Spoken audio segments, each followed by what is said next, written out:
Institut national polytechnique Félix Houphouët-Boigny de Yamoussoukro.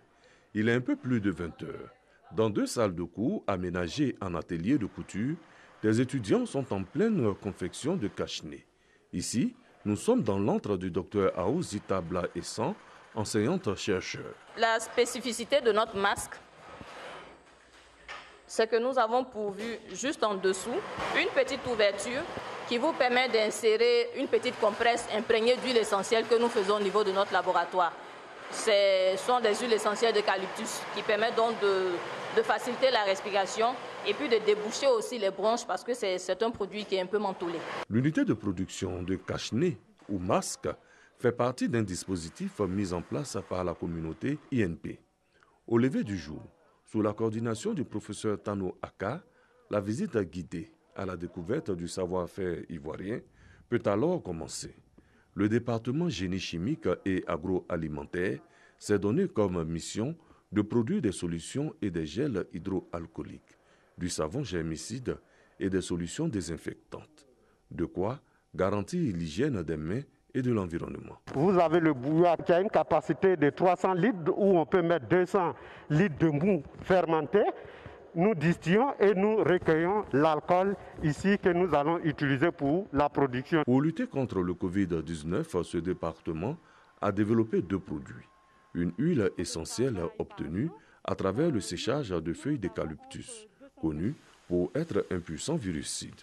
À côté, l'anacade est transformée en jus, riche en vitamine C, en sels minéraux et en antioxydants. De quoi donner de la vigueur à l'organisme. Pour faire ces huiles essentielles d'eucalyptus, d'abord, nous recueillons les feuilles d'eucalyptus globulus, ici même au sein de l'INPHB, et nous laissons cela sécher entre 24 et 48 heures. Donc après ce temps de séchage, nous avons ici dans les laboratoires 2 alambics que nous utilisons. Et donc nous introduisons ces feuilles sèches dans les alambics. Et ces alambics ont chacun un dispositif de chauffage. Il y a un qui est juste là. Une fierté nationale.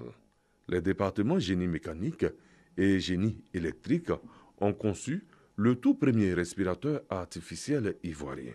Sa présentation théorique, ici, ce sont des étudiants qui sont à la manœuvre. Une fois la phase d'inspiration terminée, nous avons la phase d'expiration qui sera via ce canal-là. Ce canal comprend un capteur de pression et un capteur de CO2 qui nous permettra de contrôler les différents paramètres du patient. Sur le plan pratique, il est là, le fruit de la recherche et de l'innovation. Ce respirateur artificiel décrit la volonté de nous, élèves ingénieurs, aidés d'enseignants chercheurs, à venir en aide à l'État de Côte d'Ivoire dans la lutte contre la pandémie à Covid-19. La production à grande échelle se fera. L'utilisateur final, c'est quand même le ministère de la Santé. Donc notre démarche est une démarche de solidarité. Nous montrons notre expertise et puis ensuite, si l'utilisateur final nous dit il y a un besoin, est-ce que vous pouvez nous fabriquer des respirateurs artificiels?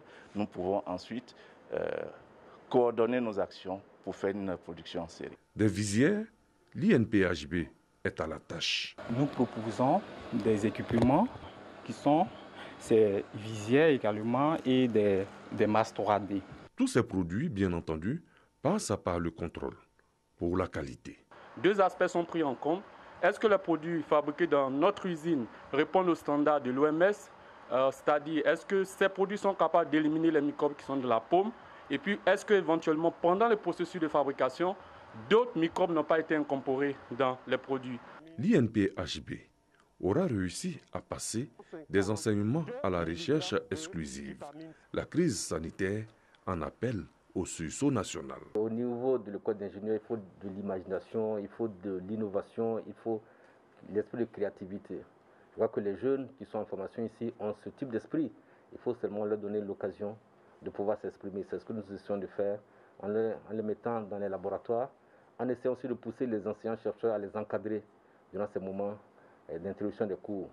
Et donc, ces étudiants et leurs encadreurs aujourd'hui réfléchissent à pouvoir proposer à l'instar des chercheurs des autres régions du monde ce qui peut peut-être nous aider à sortir le plus rapidement possible de cette pandémie. D'autres projets sont en cours d'expérimentation. Ici, Il est clair que la Côte d'Ivoire, dans sa volonté de stopper le Covid-19, pourra compter sur des solutions locales. L'Institut national polytechnique Félix Houphouët-Boigny de Yamoussoukro, fierté du pays, à travers la qualité des enseignements, met en avant un autre pan de son savoir-faire, la recherche.